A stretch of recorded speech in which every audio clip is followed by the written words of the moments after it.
Assalamualaikum warahmatullahi wabarakatuh. Hai teman-teman, perkenalkan nama saya Ningsuci Nur Atia dengan NVM 211002084 dari kelas A, Prodi Ekonomi Syariah dan Fakultas Agama Islam. Nah, di sini saya akan sedikit menjelaskan tentang literasi halal. Apa sih itu literasi halal? Oke, sebelum ke literasi halal, kita menjelaskan terlebih dahulu apa sih itu halal. Halal itu adalah sesuatu yang diizinkan oleh syariat Islam gitu. Dan emangnya literasi halal itu hanya tentang halal food aja? Tidak ya teman-teman. Literasi halal itu banyak sekali, ada kehalalan produk kosmetik, ada juga style fashion halal gitu, ada juga kayak pariwisata halal seperti itu, banyak sekali gitu literasi halal. Nah, di sini kita menuju ke apa sih itu literasi halal. Nah, kalian juga bisa di komen apa sih itu literasi halal gitu. Literasi halal itu adalah sesuatu hal yang mana mereka itu mampu dalam mengetahui mana produk halal dan haram gitu, atau mempunyai pengetahuan terhadap produk halal dan produk haram. Jadi mereka mengetahui dengan kebenaran syariat Islamnya seperti itu. Contohnya sedikit yang aku ketahui gitu tentang literasi halal atau di halal food tersendiri, contohnya dalam makanan kayak ayam ya, ayam. Nah, dalam memotong ayam itu kan walaupun si ayam itu halal, tetapi jika disembelihnya tidak menggunakan kata bismillah dulu, itu kan menjadi haram. Tetapi jika kita mengetahui hal tersebut, nah jika kita tidak mengetahui hal tersebut, nah mungkin seperti itu teman-teman. Jadi kita juga harus mengetahui gitu bagaimana cara menyembelih ayam tersebut gitu. Tetapi jika kita tidak mengetahui itu tidak apa-apa, seperti itu ya. Dan selanjutnya saya akan lebih menjelaskan tentang food blogger gitu. Kalian tahu kan? Pasti tahu, pasti banyak juga yang tahu tentang food vlogger. Apa itu food vlogger? Seperti itu. Nah, food vlogger itu adalah mereka yang nge-vlog tentang makanan-makanan halal. Contohnya seperti ini. Halo teman-teman, di sini aku akan makan ayam geprek. Nah, ayam geprek ini udah halal ya teman-teman, karena ini tuh ayam dan bahannya itu ayam dan terigu, terus cabainya tuh cabai rawit. Jadi si produk-produk yang digunakan dalam ayam geprek ini itu udah halal ya teman-teman. Jadi kalian bisa langsung cobain ayam gepreknya, seperti itu contohnya. Soalnya saya bukan food blogger, jadi kurang bisa memperagakan seperti itu. Nah, ada juga yang lagi pesat gitu dan banyak pengalaman dalam food vlogger itu seperti Next Carlos. Nah, dia itu sangat bagus sekali gitu dan berkembang. Nah, dia juga mempunyai, ada di channel YouTube-nya tuh, dia tuh sedang mereview produk di Medan kalau tidak salah. Nah, dan di sana tuh di dalam punya itu ada apa sih, darah ayam kalau tidak salah gitu ya. Nah, dan ada salah satu si penggemar channel YouTube-nya Next Carlos tersebut meralat bahwa dalam vlognya tersebut dia mengatakan si Karita Bona itu tuh halal, padahal di sana itu ada darah ayamnya gitu, yang mana darah ayam itu tidak halal untuk orang muslim seperti itu. Nah, dia juga mengatakan si netizen tersebut aja ya, disebut aja netizen gitu. Nah, netizennya tuh mengatakan bahwa bagus sekali gitu jika dalam vlognya itu mengatakan bahwa si produk itu halal atau tidaknya, dan mengatakan juga bahwa darah ayam itu tidak diharamkan untuk orang muslim seperti itu.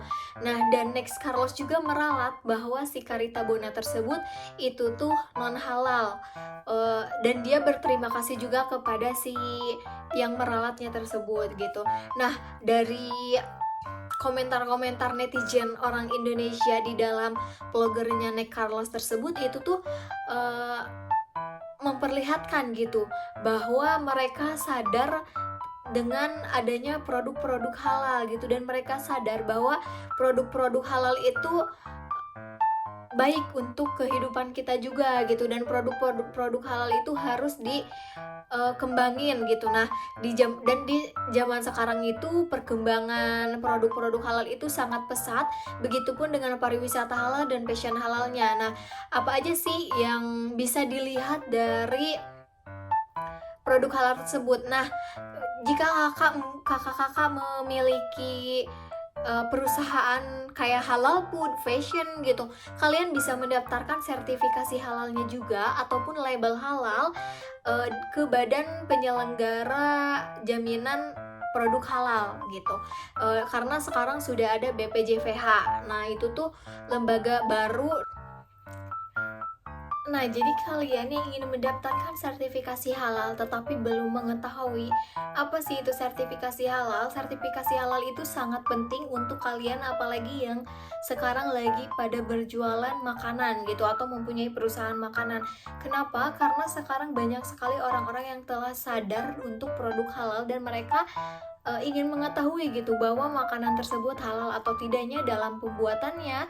Nah, dalam pembuatan tersebut juga jika kalian daftar di sertifikasi halal gitu, kalian itu dapat dicek oleh BPJPH gitu, Badan Penyelenggara Jaminan Produk Halal. Jadi mereka itu mengecek produk kalian kayak pembikinannya seperti apa, seperti itu. Nah, dalam pembuatan sertifikasi halal juga, jika dalam perdagingan itu akan dicek ke rumah-rumah gitu, dan kalian juga bisa daftar di dalam websitenya tersendiri gitu. Ada kalau nggak salah halal apa gitu websitenya tersebut, nanti aku sematin di sini ya untuk nama websitenya gitu. Nah, dan untuk sertifikasi halal juga itu tuh menjamin kehalalan produk yang kalian jual gitu. Jadi orang-orang tuh telah percaya bahwa produk-produk kalian itu telah halal. Dan apa sih label halal? Label halal itu kayak untuk fashion gitu, itu kan udah di label halal. Nah, fashion emangnya apa sih? Emangnya yang seperti apa? Nah, fashion juga kan banyak sekali, kayak apa namanya, bahannya gitu kan kita nggak tahu itu dari kulit apa. Kalau dari perkulitan, contohnya jaket kulit atau tas gitu, kita nggak tahu itu bahannya tuh dari kulit apa, seperti itu. Jadi kita juga harus mengetahui bahwa si fashion itu halal atau tidaknya, seperti itu. Jadi untuk kita semua jangan lupa harus aware terhadap produk-produk halal dan segala sesuatu mengenai tentang literasi halal gitu. Jadi jangan lupa untuk terus menggali tentang literasi halal tersebut, dan untuk para pengusaha makanan juga jangan lupa untuk daftar sertifikasi halalnya. Nah, dan dalam buku panduan ini saya bacain ya, bahwa ada laporan yang diliris Warta Ekspor gitu dari Kementerian Perdagangan Republik Indonesia tahun 2015, bahwa menyebutkan bahwa tingkat konsumsi masyarakat muslim dunia terhadap produk makanan dan minuman halal di tahun 2013 itu mencapai 1,29 miliar US dollar. Dengan peningkatan mencapai 10,8% dibandingkan tahun-tahun sebelumnya. Dan diperkirakan pada tahun 2019 itu meningkat menjadi 2,54 US dollar atau setara dengan 21,2% dari total konsumsi dunia, seperti itu. Nah, dari data tersebut itu menunjukkan bahwa si dunia global itu memberi sinyal positif terhadap label halal, yang mana ia tuh tidak semata dipandang sebagai identitas agama, namun telah bertransformasi menjadi gaya hidup global yang diterima warga dunia pada umumnya. Selain itu juga, label halal menjadi identitas baru terhadap produk-produk yang dibutuhkan oleh konsumennya. Dan mengapa gitu identitas label halal itu dibutuhkan oleh para si konsumen tersebut? Karena itu tuh untuk mendapatkan jaminan kesehatan, dan bagi muslim juga itu tuh menjadikan kebutuhan sebagai bagian dari kepatuhan mereka terhadap agamanya gitu, atau saya tersendiri gitu ya. Nah, dengan kata lain bahwa si jaminan produk halal itu menjadi kebutuhan warga dunia gitu, agar produk yang dihasilkan itu bisa diterima secara luas, seperti itu. Nah, dengan konteks yang seperti barusan tersebut, Indonesia dengan negara yang memiliki populasi agama Islam yang banyak ataupun negara yang memiliki populasi negara muslim yang terbesar gitu. Itu tuh menjadikan aktor dari sisi konsumen maupun sisi produsennya. Nah, keunikan posisi kedua tersebut itu tidak dimiliki oleh seluruh negara gitu. Nah, yang mana jadi dari sisi konsumen itu ada 200 juta orang yang menjadi target pasar dari si produsen tersebut. Nah, dan adapun dari sisi produsennya bahwa ada banyak gitu produksi di Indonesia yang memenuhi kualifikasi halal sehingga menjadi produk yang bisa diekspor kemana saja gitu, karena produknya itu sudah dipastikan halal seperti itu dan sudah ditempel atau dilabeli halal gitu, jadi sudah dipastikan bisa diekspor kemana saja. Dengan adanya regulasi jaminan halal tersebut juga dan dengan adanya kelembagaan baru dari pemerintah yaitu BPJPH atau Badan Penyelenggara Jaminan Produk Halal, itu tuh menjadikan Indonesia siap menjadi penggerak di dunia halal global seperti itu. Nah, mungkin seperti itu yang bisa saya sampaikan. Terima kasih banyak, semoga bermanfaat untuk kita semuanya, amin.